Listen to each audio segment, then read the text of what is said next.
Сәлем достар, қалайсыздар? Сіздермен мен бүгін бірге жолдас Айткүл.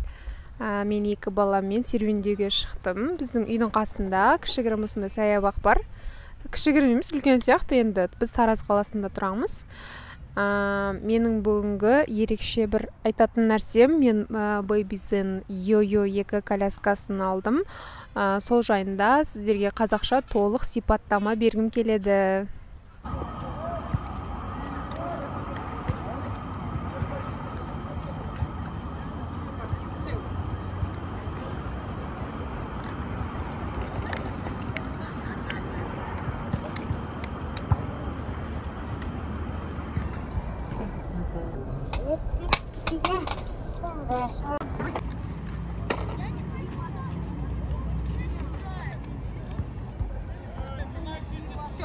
Достар, мен Babyzen Yo-Yo 2 коляскасы бойынша обзор жасаймын деп айттым. Міне, осылай көрінеді. Мансұр, тұра қойшы жан.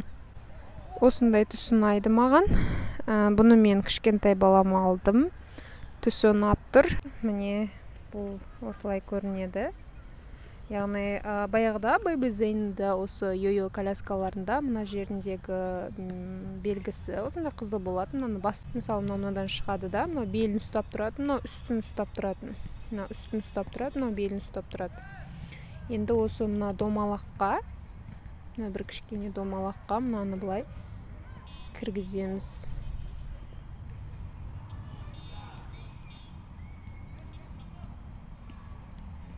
Міне, осы мына бір домалаққа осы кіреді, міне мына беті.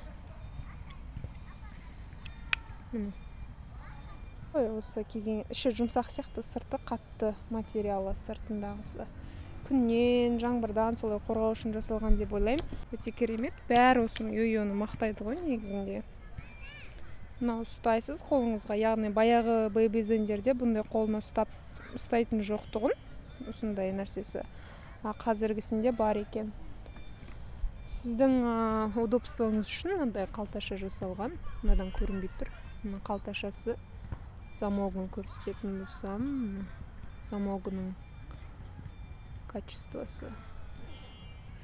Ішіне көп зат сыяды. Мынаның астында да кішкене мынандай қоятын нәрсе бар. Бұл қазір көрінбей тұрған сияқты. Мынаның астына да зат қоюға болады. Міне сумканы салып қойдым мен. Амортизатор мынау, яғни былай істесеңіз жүрмей қалады. Міне. Мына жерде екі кнопкасы бар. Оны былай көрсетеміз. Мына кнопканы көріп тұрсыздар ғой, мына кнопканы бассаңыз, екі жағынан бірдей басу керек. Просто екі точканы басқан кезде мына арты осылай кіреді мына жаққа. Көрдіңіздер ғой? Осылай кіреді. Сонан кейін мынаның астында мынандай қызыл мынандай басатыны бар. Қазір қалай түсіретінімді білмей тұрмын оны. Астында басатыны бар. Міне сіздерге көрінеді. Осы жерде бір точканы басасыздар, осы жерде. Сосын мынаны тартасыздар бері қарай. Сол кезде мынау жиналады. Бірақ ескере кететін жайт, мына ішіндегі сумкаларды алу керек болады. Сумкаларды алып тастаймыз. Басу керек та. Содан соң тарту керек. Сонда осылай жиналады. Осылай жиналады. Жерінде фиксациясы бар. Яғни мынаны аласыз да, мынаған тірейсіз. Не, Yo-Yo коляска жиналғандағы түрі осындай жиналады. Яғни міне сумкенің размері және Yo-Yo'ның размері. Сумочка вроде кішкентай. Ашқан кезде қалай ашамыз, яғни жаңағы фиксациямыз бар ғой біздің қойған. Мына фиксация. Осыны шешеміз. Сосын мына ұстайтын жерінен тартамыз. Сол кезде коляскамыз бізде ашылады осылай. Сосын кете бересіз. Yo-Yo коляскасы. Достар, қазір мен Babyzen Йо-Йо 2 коляскасына обзор жасадым. Сіздерге ұнады деген ойдамын. Комментарий жазып, лайк басуды ұмытпаңыздар. Яғни бұл колясканың ерекшелігі маған ұнағаны, мен алдындағы коляскам Chico компаниясынан болатын.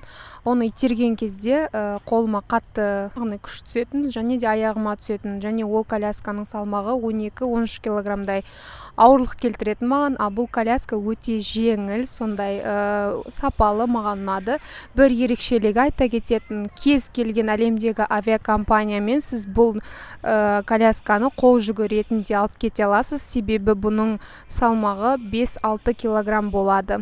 Және де өте ерекше, өзінің түрімен, түсімен, сапасымен көп адамдарды қуантып жатыр. Көп адамдардан көріп жатасыздар, себебі бұл барлық стандартқа сәйкес жасалынған коляска болғандықтан кез келген авиакомпания рұқсат берген ұшуға. Кез келген авиакомпания.